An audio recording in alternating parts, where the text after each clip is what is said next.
All right, hello again, everybody. It's Russ here with the second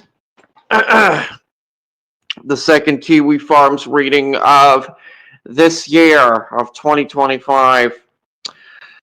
So I'm going to be reading from the same thread that I usually read from. I call shenanigans is the first person I'm seeing today at 2:34 a.m.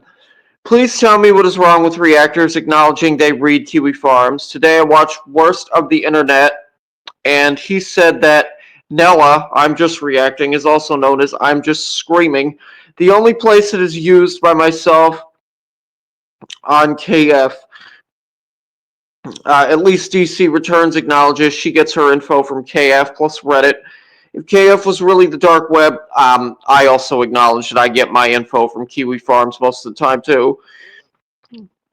My ISP would have this site blocked. I'm happy to acknowledge that Keeping It Cute, that he called Keeping It Kettermine, came from him.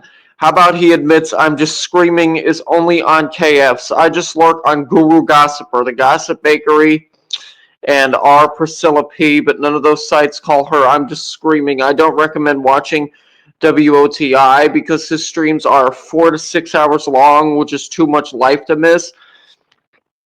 Just give credit where it's due, which is Kiwi Farms, and cut down your bloody reactions if you want to grow your channel. Most of us don't have time for these long-ass reactions. ETA, at least have the balls to admit where you are getting your information from. All right. So I think that,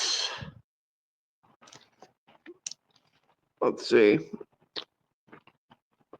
Okay, 21:57. This was, I think, yeah, the stuff from Friday. Lesbian Grandma, Friday, 11:53 p.m. Exploded Whale said, "What do you mean? Roger the alien looks so good.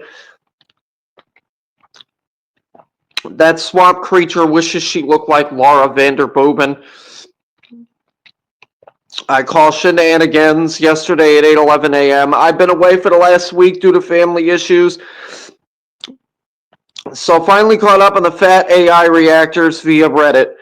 It seems that Michelle L. Khoury, aka Priscilla P, is selling off shit through Facebook buy, swap, and sell. The pickup suburb being Reservoir. Now, it's a few years since I was in Melbourne, and even more since I was in Reservoir. But that suburb was a Royal Australian Army housing suburb for the local barracks. Certainly not an elite suburb like she pretends she lives in above a grocery store, and definitely not on par with Cranston, Rhode Island, where Fat Alex lives. Jealousy much? I think so. Gunts rests of diabetes. Yesterday at 8:17 a.m. Alex reactors are actually insane, especially that drugged out one who could barely keep her head up. Okay, ask my dominatrix. Yesterday at 8:23 a.m. Snowflake will find any excuse to fixate on Amberlynn and sex, including this old bit of Q&A from the Destiny era. The man who a few short weeks ago was stopping Amberlynn content because he found her minging and he'd rather take a bath with Cyrax, is still obsessively finding old content to make videos about Amber daily, and this time he found an excuse to talk about Amber's vagina again. Queen of Denial, yesterday at 1:27 p.m., as my dominatrix said, Snowflake will find any excuse to fixate on Amberlynn and sex and mention Jordy. Don't forget him constantly mentioning a Jordy stream and then repeating "this is mean" in a gay voice over and over. Okay, now here's Kitty Kitty Cat. Yesterday at 1:40 p.m., Snowflake is a slightly less retarded and slightly more attractive garlic bread. What they do have in common is that they're grifting losers, hamming it up for the fat old shinny / Amber hating Vince. From garlic sliding into the DMs of, well, everyone, to Snowflake thirst posting on Discord, same shit, different toilet, almost all of the male girl world reactors are women-hating grifters who will dehumanize the shit out of the lol cows for a couple of super chats. Fucking pathetic, in my honest opinion. Gunsrest of diabetes. yesterday at 1:42 p.m. Don't get me started. You should watch Pulpy when Snowflake enters his chat. Pulpy behaves what I can only describe as a pathetic schoolgirl having a crush on the popular boy. If I had a child with my partner who makes their money from obsessing and talking about a 600-pounder sex life, I would heavily consider divorce and 100% custody of the child. Back in POG form, yesterday at 1:49 p.m., Snowflake is definitely ruining his relationship with his wife for internet fawning. Can't wait for the Jessica Messica's DMs to drop. Edit. For clarification, this was a tongue-in-cheek way of saying he has fat bitches in his DMs. I don't know whose DMs Messica is in this week. Who could keep up? Eggs over easy. Yesterday at 1:54 p.m., I heard Snowflake got all big because he's in a bulking phase. How long does that typically last? Eventually, isn't one just bulky? I listened to a bit of Yaba's stream from yesterday. Okay, back where she belongs. Again with Yo Mama. He's not successful. He hasn't bothered to learn the lore. He's just here for the easy money. Really, Corey, I don't work for free, Ruth. And this is why his channel isn't growing. I was intrigued. I don't particularly care about the lore aspect because it's not a board for Dark Shadows reboot spec scripts.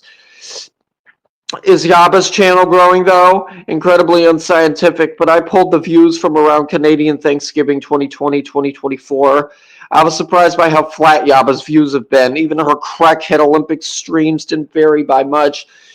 There are, of course, prominent exceptions. Yaba's reaction videos, however, were far more successful, 2 times to 3 times the views. Yo Mama seems to be averaging around 2K in views. Considering he reacts to the reactors, it would be unfair to compare him to someone covering the source material, so I decided to compare him against Sam. First, consider that Sam has benefited from the Yaba effect. That is, when she was Rick's Renegade / the boardroom, her views were lucky to approach 1K. Here are her last 8 available streams. Let's also throw Hillbilly Belinda into the mix. Interestingly, in the absence of Yaba support, Sam's views are your standard anti-hater, sometimes lower, so reacting to the reactor rather than focusing on the source gets you 10 to 20%-ish 10 to 20-ish% of the reactor numbers, which makes sense. We're talking about a niche subset of a niche set, and the ladies happen to be doing better than the man. With a notable exception, this does, however, raise the question of why Yaba, despite her investment in the community, her deep lore, etc., continues to pull in 50-ish% of FFG's numbers. For me, this also raises the question of what the support group / boardroom and bodega are supposed to be getting from one another. I assume the bodega would provide Yaba and Sam with information, but it seems whatever knowledge they gained, they did so via Onion Farms. Viewership numbers haven't moved for anyone. Now, Yaba has presumably lost her last prominent ally. Sam got a binder at least and got to make sweatshirts. Kitty Kitty Cat. Yesterday at 2:24 p.m. I call it the universe spreading lard. MVP is a permanent fatty despite 2 times WLS. Zachary has gained along with Pulpy and Snowflake, and both Gorlick and the Irish Potato Guy sounds fat. And maybe watching all of those mukbangs has been rubbing off. Gun's rest of diabetes. It truly is an amazing phenomenon that the more you watch or obsess over a locale, particularly a death vat, the more you morph into them and adapt their traits. You always hear reactors and their audience saying, I would never eat that. I could barely finish all that. It's so gross. For some reason, those reactions piss me off more than others. Strawberry douche. Okay, I think I'm done now. I'm not going to read the rest. So, yeah, I hope you guys enjoyed that. Bye.